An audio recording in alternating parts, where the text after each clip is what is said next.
ધોરણ 8 સ્વાધ્યાય 11.2 પ્રશ્ન નંબર 4 ડબ્બામાં રહેલી મીઠાઈને 24 બાળકો વચ્ચે વહેંચતા પ્રત્યેક બાળકને 5 ટુકડા મળે છે.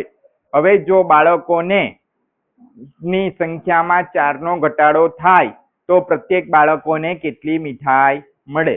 તો આપણે એટલે બાળકો અહીંયા લખીશું. કેટલા બાળકો છે? 24 બાળકો છે. કેટલા બાળકો છે? 24 બાળકોને મીઠાઈ વેચવામાં આવે છે. તો કેટલી મીઠાઈ મળે છે? 5 ટુકડા એટલે 5 મીઠાઈ જ સમજો. અને જો બાળકોની સંખ્યામાં 4 નો ઘટાડો કરવામાં આવે, 4 નો ઘટાડો કરવામાં આવે તો બાળકો કેટલા થઈ જાય? 20. બરાબર. તો 20 બાળકોને મીઠાઈ વેચતા કેટલા ટુકડા મળે છે તે શોધવાનું છે. હવે આપણે આને શું કહીશું? x ને આને શું કહીશું? y. તો આ શું થશે? x1. આ શું થશે? y1. આ શું થશે? x2. આ શું થશે? y2. આપણું સૂત્ર છે જ વ્યસ્ત પ્રમાણનું, x1 into y1 x2 into y2.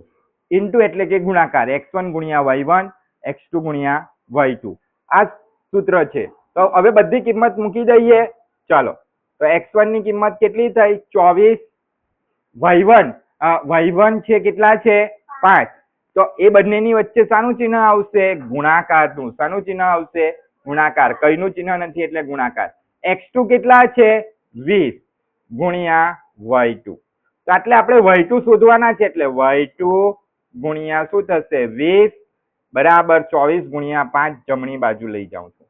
હવે બીજા પેજ પર ચાલો, તો y2 ગુણ્યા 20 છે આપણી પાસે, એટલે શું છે? 24 ગુણ્યા 5. તો y2 બરાબર 24 ગુણ્યા 5. આ 20 ક્યાં જશે? છેદમાં. હવે બધાના અવયવ પાડી દઈએ. ચાલો, 20 ના અવયવ આવશે 5 4 વાર 20 ને 24 ના અવયવ આવશે 4 6 વાર 24. જેના અવયવ અંશમાં હોય તો અંશમાં જ લખવાના, છેદના હોય તો છેદમાં જ લખવાનું. હવે શું કેન્સલ થશે? 5 5 4 4. શું બચ્યું? y2 બરાબર 6. એટલે દરેક બાળકને કેટલી મીઠાઈ મળે છે? ત્યારે 6 મીઠાઈ મળશે. તો લખી દેવાનું, દરેક બાળકને 6 મીઠાઈ મળે.